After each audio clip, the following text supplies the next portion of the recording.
Muy buenos días y bienvenidos a este canal. Para todos aquellos que aún no me conocéis, mi nombre es Encarnación Troyano y en el vídeo de hoy vamos a estudiar quiénes pueden actuar legalmente ante las administraciones públicas.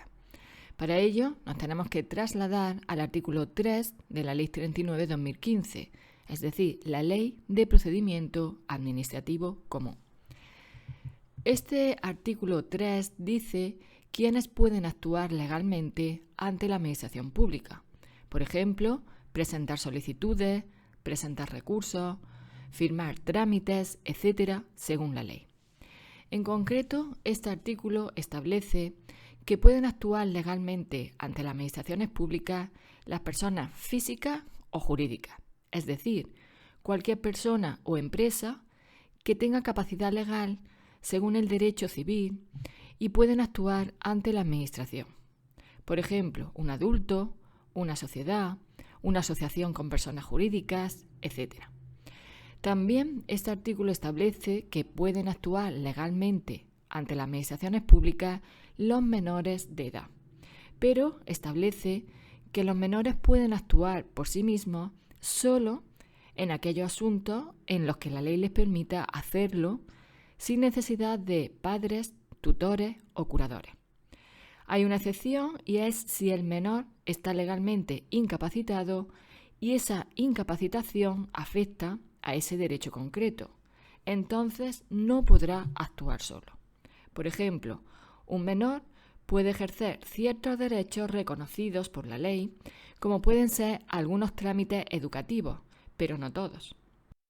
Por último, este artículo 3 de la Ley 39/2015 establece que pueden actuar también legalmente ante las administraciones públicas los grupos o entidades sin personalidad jurídica.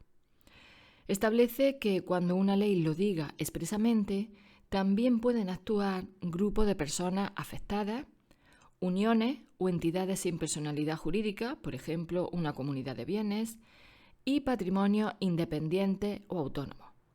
Aunque no sean personas jurídicas, la ley puede permitirles actuar ante la administración.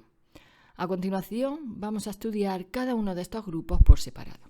Vamos a comenzar con los grupos de afectados, que se refieren a varias personas que tienen un mismo problema o un interés común frente a la administración, aunque no formen una asociación o una empresa.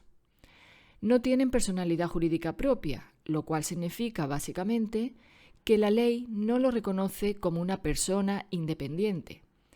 Esto implica que no son una empresa, que tampoco son una asociación legalmente constituida, que no tienen nombre legal propio ni NIF y que no existen como sujeto distinto de las personas que lo forman. Es decir, jurídicamente no nacen como una entidad, pero pueden actuar ante la administración, porque la ley hace una excepción y dice que aunque no sean una persona jurídica, los puede dejar actuar ante la administración como grupo. Pero es importante tener en cuenta que esto solo es para ese asunto concreto y solo si una ley lo permite expresamente. Por ejemplo, imaginaros 20 vecinos afectados por una expropiación. Como grupo, no son una asociación, es decir, no tienen personalidad jurídica, pero la ley les permite presentar alegaciones juntos como un grupo de afectados. Si esos mismos vecinos crean una asociación, tendrían personalidad jurídica y podrían actuar siempre y no solo cuando la ley lo autorice. Vamos a continuar con las uniones o entidades sin personalidad jurídica. Son formas de organización creadas por varias personas para un fin común, pero que la ley lo reconoce como una personalidad jurídica independiente. Sus características son las siguientes.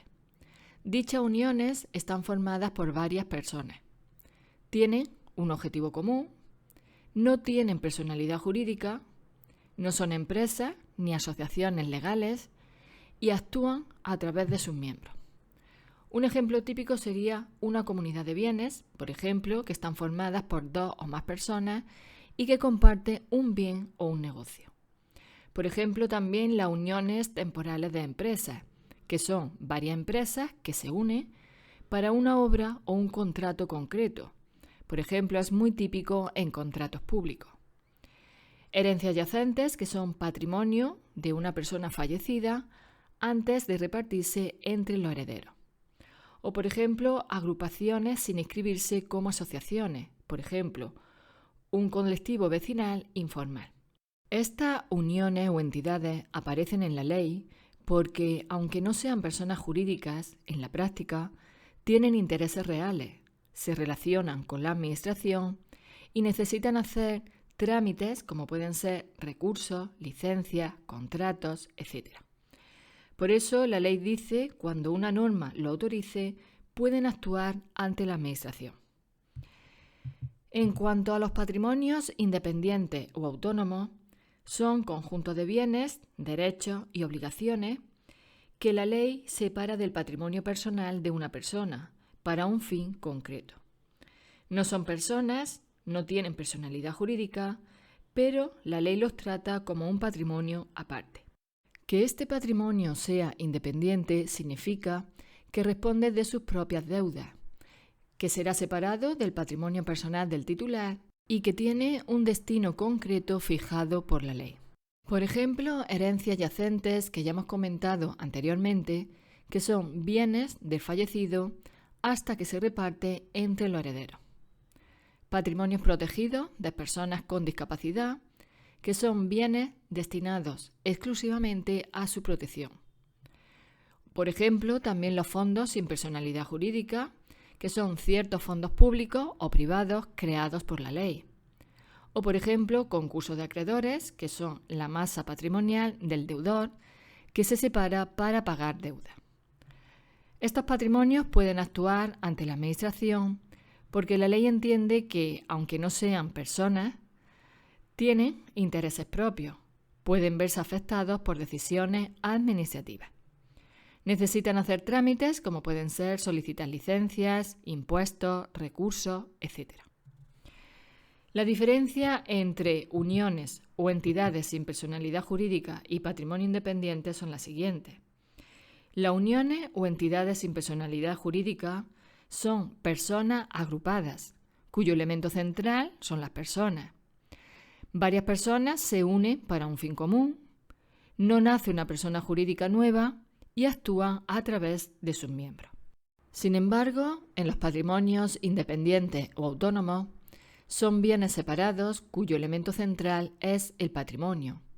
Son conjuntos de bienes, derechos y obligaciones, que están separados del patrimonio personal y que no hay una persona detrás actuando como sujeto principal.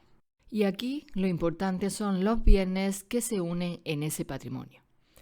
La diferencia clave entre uniones sin personalidad y patrimonio independiente es que en las uniones sin personalidad se trata de personas que se agrupan. Sin embargo, en los patrimonios independientes se trata de bienes que se separan. Hasta aquí todo lo referente al artículo 3 de la Ley 39/2015 de Procedimiento Administrativo Común. Si te ha gustado este vídeo, dale al me gusta y así podré continuar subiendo vídeos a este canal. En la descripción de cada uno de los vídeos os dejo una serie de manuales recomendados por si los necesitáis. Gracias, como siempre, por estar ahí, al otro lado de la cámara, por acompañarme y os espero en el próximo vídeo.